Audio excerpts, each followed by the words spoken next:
Maayong hapon mga kauturan kag kabyanan. Ini si brother ninyo Nar Madira Aguilar kag sinigid nga takna. Alauna hasta alauna imedya sa kahaponanon. Magaopdanay naman kita diri sa aton programa sa kahanginan, ang inspirasyon sang mga senior citizens. Mabatian ini tagsa Lunes, Miyerkules kag Biyernes nga adlaw diri sa paborito ninyo nga waragwagan, ang DYDA GS53 sa lilisuan sang inyo mga radyo. Kag kay Miyerkules subong adlaw kita ang maga-opdanay sa kahanginan paagi sa ang Dios Gugma Network. Kag kita ululupod nga magabaton sang maayong balita, mga dinalan mensahe kag artikulo, mga dinalan kag panghuna-huna nga aton mabaton online kag ginapakig-ambitan naton. Subong nga ginapakig-ambit man naton sa tanan naton nga tagpalamati, sa aton mga brothers and sisters sa aton nga komunidad, nga sa diin nagahiliusa kita sa pag-welcome sang good news nga mangin-gabay naton sa aton mga buluhaton kag inspirasyon sa matag adlaw naton nga pagkabuhi. Ginatamyaw naton ang tanan-tanan sa aton komunidad, sa diin kita ginapanguluhan sang aton Arsobispo, Most Reverend Midipil B. Bellones, sa inspirasyon man sang aton spiritual director, Reverend Father Primar P. Silva, kag sa pagdumala ni Brother Edwin A. Daulo nga aton head servant. Siya ginaopdan sang iabugos nga panimalay nan Diocese Lia kag sang mga kabataan kag kaapuhan, kag subong man sang mga brothers and sisters naton nga tagpatigayon sang nanari-sari nga mga ministeriya sa aton komunidad. Kag sa ila didto sa mga duog nga may mga chapters kita kag malambutan sang aton nga presensya. Karon aton na nga pagapangamuyon ang palangadion sang mga nagatigulang na. Sa ngalan sang Amay, sang Anak kag sang Espiritu Santo. Amen. O mahal nga Ginoo, ayhan kami nagakatigulang na, apang indi gid namon mapabili ng amon pagkakinahanglan agud magpakighambal sa imo. Malayo na ang amon nalaktan sa amon kabuhi. Kag kami nagapasalamat gid sa imo pagbulig sa amon, agud kami makadangat sa sini nga linaktan. Kabay pa nga imo padayunon ang pagbantay sa amon sa tagsa ka adlaw. Ikaw ang amon pinakamahal nga abyan, kag imo nahibalaan nga kami may mga kadalagan kag mga kapaslawan sa amon kabuhi. Bisan pa may mga kasubo, may mga kasadya man kami nga naangkon nga nangin bendisyon para sa amon. Karon nga yari na kami sa katigulangon sang amon tinuig, kabay pa nga hatagan mo kami sang kabakod kag kusog, agud kami makapadayon sa pinakamaayo nga paagi nga amon masarangan. Nagakalipay gid kami sa pagkabuhi, Ginoo. Hilwaya kami sa kahalitan. Tuguti nga manginhilway kami sa tanan nga tion sa anuman nga palaligban sa ikaayong lawas. Naglaom kami nga mapahapos ang mga butang sa sini nga panahon sang amon kabuhi. Nasayra namon nga sa amon edad, indi na kami makahimo sang sadto tanan namon nga masarangan. Mahinay na kami subong kag kun kaisa nagauntat-untat sa pagtikang. Gani buligi ang amon mga isig katawo nga mangin maalwan, pasensyoso kag mahinangpanon para sa amon. Kagkabay pa nga kami mangin amuman sa ila. Ginoo, tuguti kami nga makatamod sa amon pagapadulungan sa tagsa kapagbutlak sang bagko nga adlaw. Hatagi kami sang imo kaluoy kag bendisyoni kami sa nabilin namon nga tinuig, nga may pagkalipay upod sa amon mga pinalangga nga nagakabalaka sa amon. In Jesus name, Amen. Sa ngalan sang Amay, sang Anak kag sang Espiritu Santo. Amen. Kag karon mga kauturan kag kaabiyanan, aton na nga pamatian ang isa ka musika nga magahatag refleksyon para sa salmo nga aton natigana sa sini nga edisyon sang aton programa nga walay liwan kundi ang Salmo 91. Kag ini iga preparat sa aton ni Brother Dave. Yari na ang iya pagpatukar kag ang aton nga pagpamati.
Okay, mga kauturan kag kabyanan, aton nga napamatian ang Salmo 91.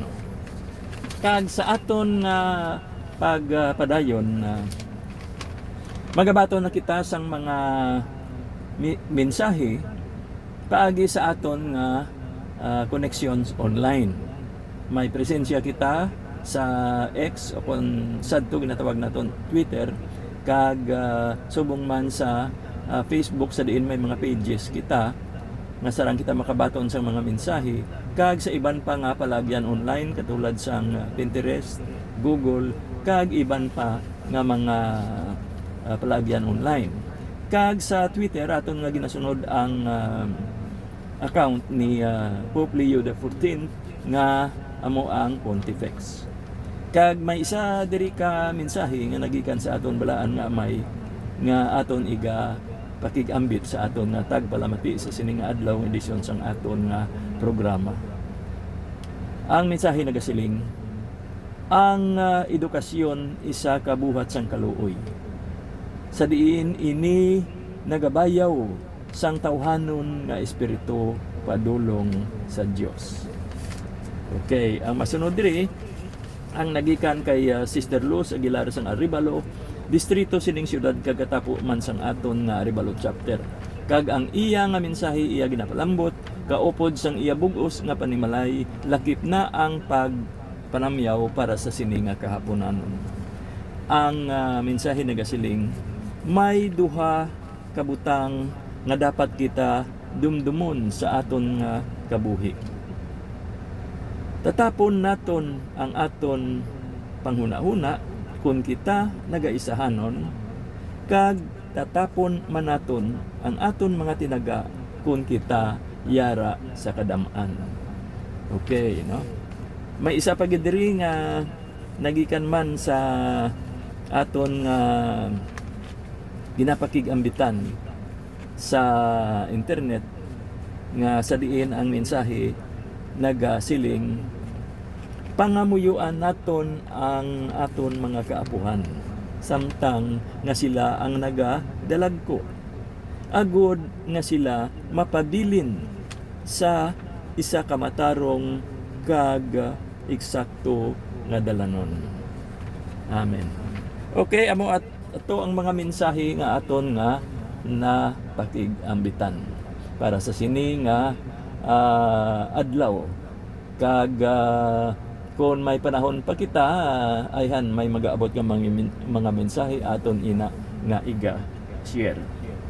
Ang isa ka inog pakigambit naton diri amo ang nagikan mismo kay Pope Leo XIV, nga sa diin siya nagpahayag nga yara gid ang paglaom para sa mga nagatigulang na.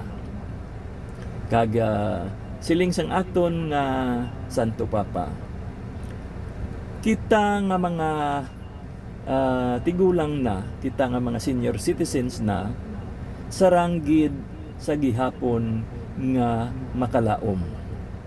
Kay bulahan yadtong mga wala nadulaan sang paglaom.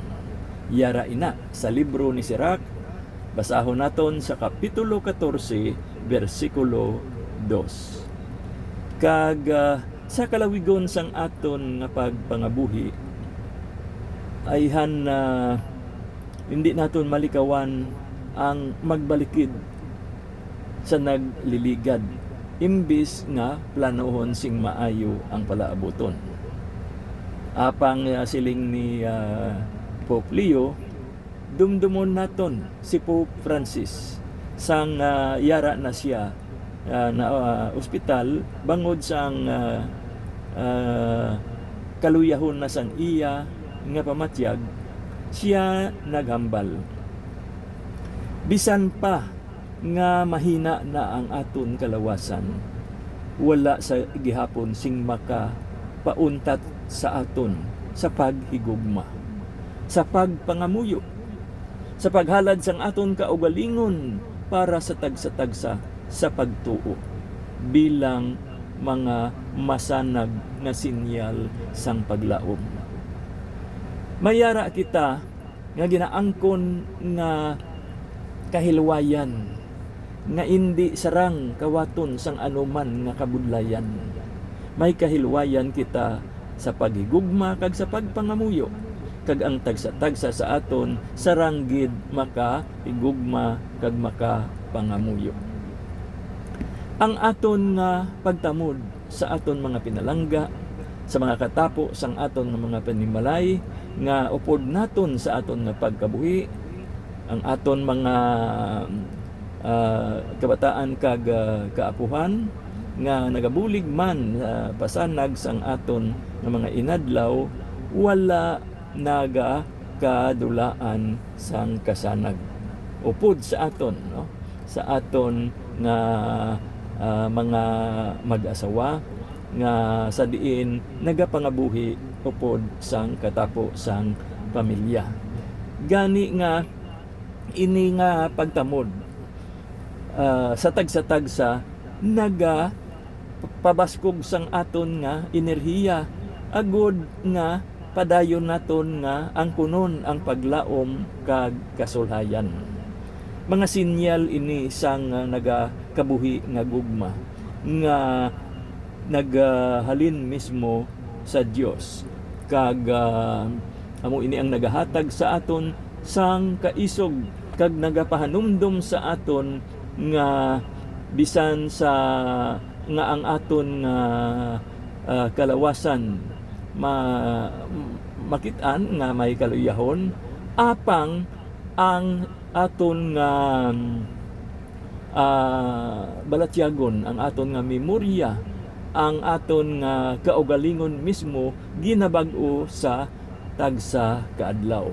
Sarang naton ina mabasahan sa ikaduha nga libro sang Korinto sa kapitulo 4 bersikulo 16. Kag samtang nga nagatigulang kita, magpadayon kita sa pagsalig sa Ginoo.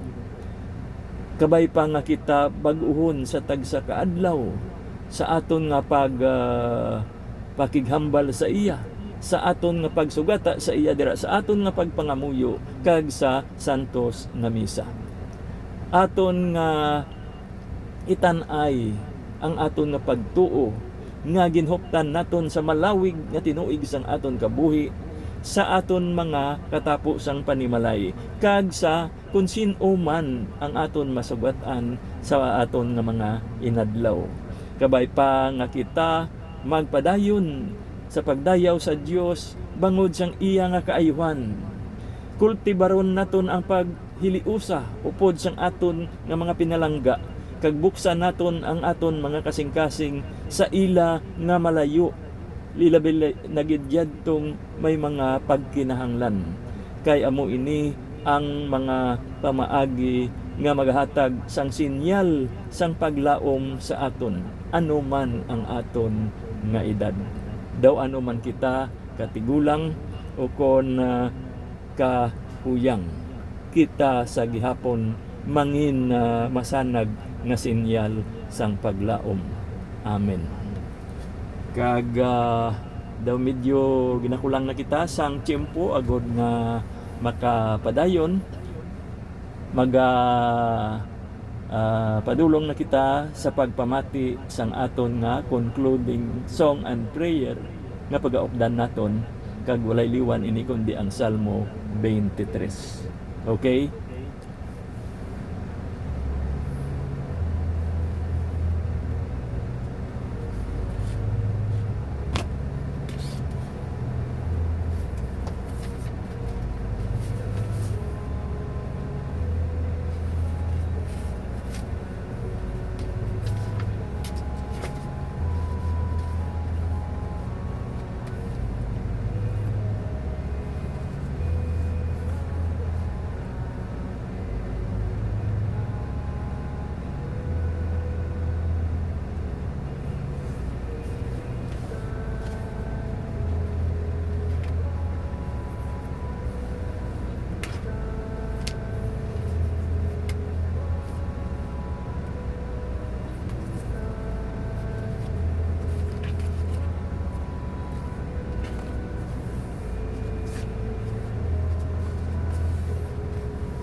Okay, mga kautoran kag kabyanan, amuyad to ang Salmo 23. Kag wala na kita sing panahon nga nabilin agud nga makapadayon.